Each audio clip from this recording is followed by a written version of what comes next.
1939. The world is learning to burn. In Poland, columns of gray steel are rolling over wheat fields and memory alike. In China, cities are becoming archaeology. In Ethiopia, in Spain, in the slow, terrible corridors of European diplomacy, the architecture of civilization is cracking at its load-bearing walls. And here, in a quiet office in Washington, D.C., a man is taking notes. His name is George Catlett Marshall. He has just been named Chief of Staff of the United States Army. And the Army he has inherited is, by every honest measure, a relic, a museum exhibit mistaken for a military force. Ranked 19th in the world, smaller than Portugal's. Equipped with rifles from the last war, horses that belonged to the war before that, and a budget that suggested the Republic had decided, quietly and firmly, that the future would be peaceful. It would not be peaceful. You have met the others who walked through this war. You have met Friedrich Paulus, who stood at Stalingrad watching a broken watch tick toward catastrophe, a man devoured by a system that refused to feed him. You have met Georgy Zhukov, who moved like a geological event, unstoppable, devastating, spending lives the way rivers spend water, with magnificent and terrible indifference. You have met Tomoyuki Yamashita, the ghost of the Pacific, a conqueror ultimately abandoned by the empire he had served too well, left to fight a war already lost in the accounting books of Tokyo.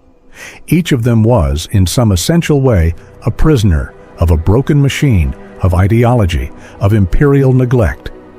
Marshall was the man who built the machine, who filled the ledger, who refused to let the watch break. But in 1939, standing in that quiet office with that quiet notebook, he did not yet have a machine. He did not yet have a ledger. He had a desk, a pen, a country that did not want to go to war, and a world that was already in one. How do you move a mountain when you don't even have a shovel? You begin by designing the shovel. There is a particular kind of genius that history tends to overlook because it does not photograph well. It is not the genius of the charge, the breakthrough, the sword raised against the sky. It is the genius of the spreadsheet, the genius of the man who sits in a room and asks the correct question before anyone else has understood that a question needs to be asked. The genius of systems. George Marshall possessed this genius in a degree so profound that it bordered on the prophetic. While Paulus watched a needle move toward empty, toward the catastrophic zero of a surrounded army, with no fuel, no food, no hope, Marshall was watching a different graph entirely. He was watching a graph move toward infinity, toward production. He went to Congress. He went with numbers, not with speeches. He showed them what a modern army required, not in the vague grammar of patriotism, but in the precise vocabulary of tonnage, of aircraft per division, of landing craft per beachhead. He showed them the mathematics of survival.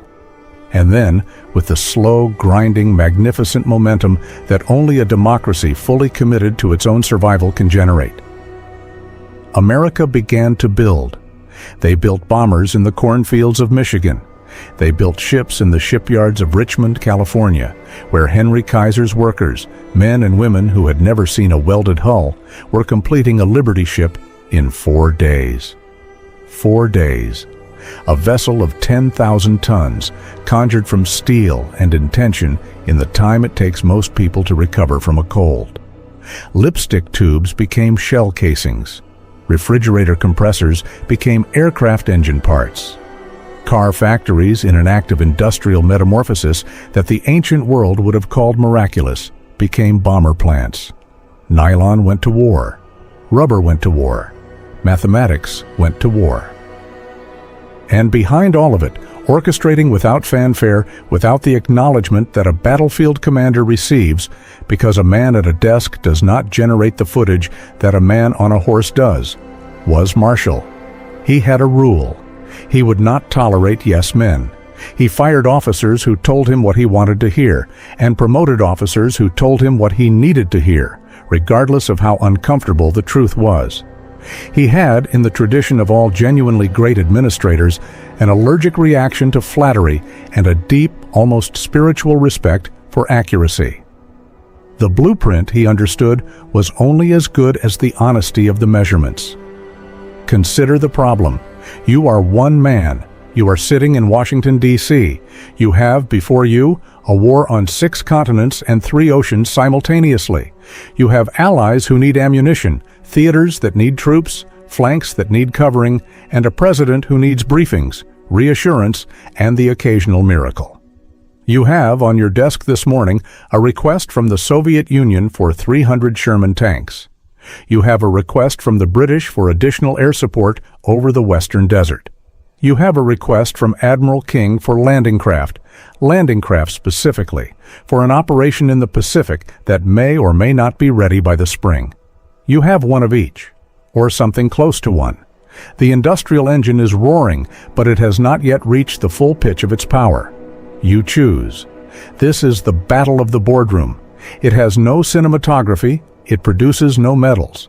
It will appear in no newsreel because a man signing papers does not move audiences.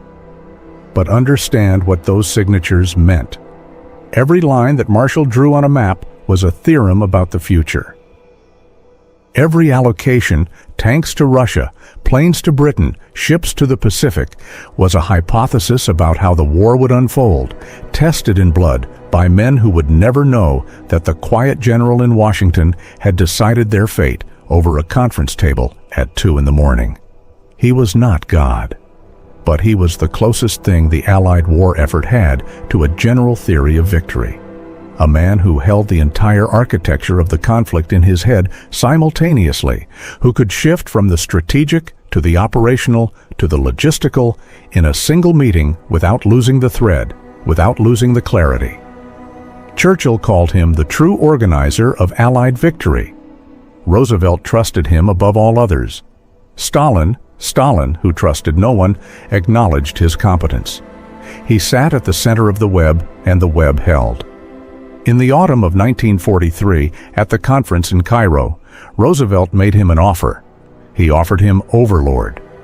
The command of Operation Overlord, the cross-channel invasion, the liberation of Western Europe, the supreme command of the greatest military enterprise in the history of the world.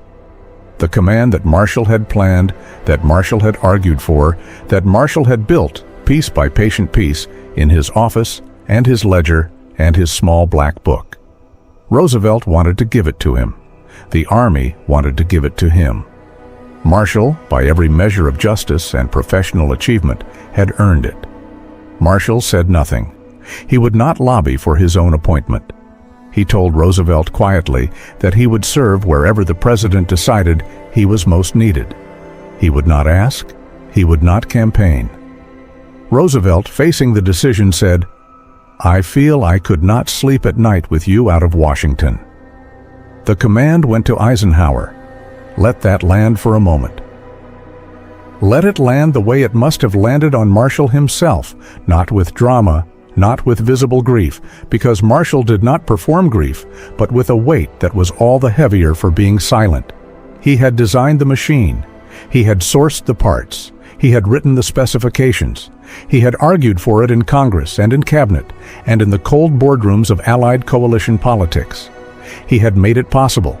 And on the 6th of June, 1944, while the machine he had built was crashing onto the beaches of Normandy, while the sons of American mechanics and farmers and shopkeepers were dying in the surf of a French coast that existed as a concept to Marshall and as a physical, murderous reality to them, he was in Washington, at his desk, working. There is a particular species of loneliness that belongs only to the architect, the loneliness of the man who draws the cathedral but does not lay the stones, who designs the bridge but does not walk across it, who builds the clock and hands it to another man to wind.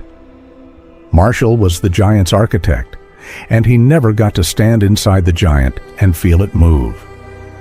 But here is what separates Marshall from every other figure who walked through this war. The others were finished when the guns stopped. Paulus surrendered and became a ghost of himself. Zhukov returned to a country that feared him too much to honor him. Yamashita was hanged in a courtroom in Manila, abandoned by an empire that had never deserved him. Marshall went back to work.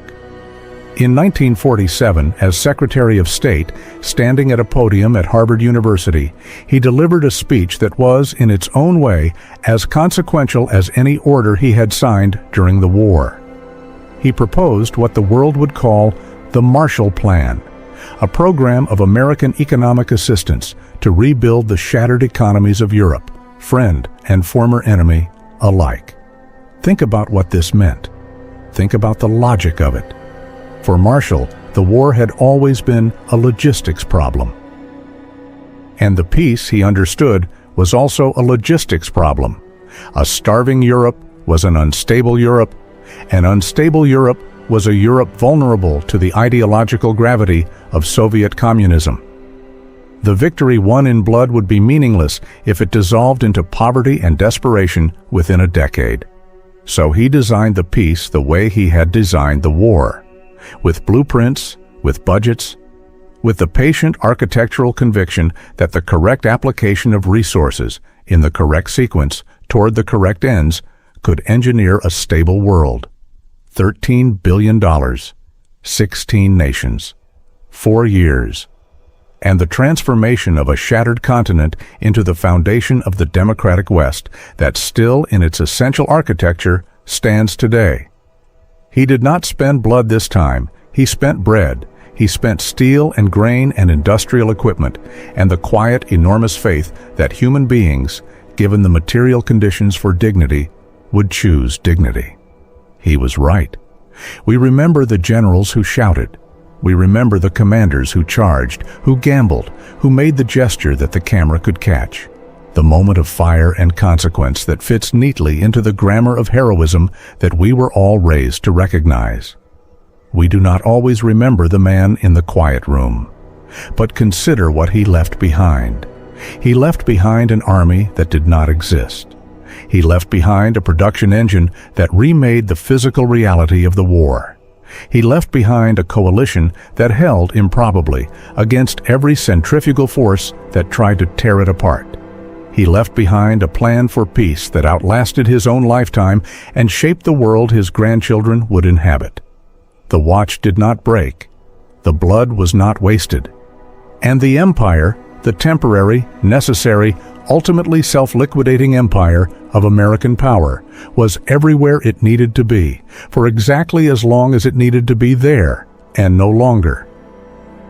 This is what victory looks like when it is engineered rather than improvised, when it is designed rather than discovered, when the architect is patient enough, rigorous enough, humble enough, relentless enough to stay at his desk while the world burns and keep taking notes in his small black book.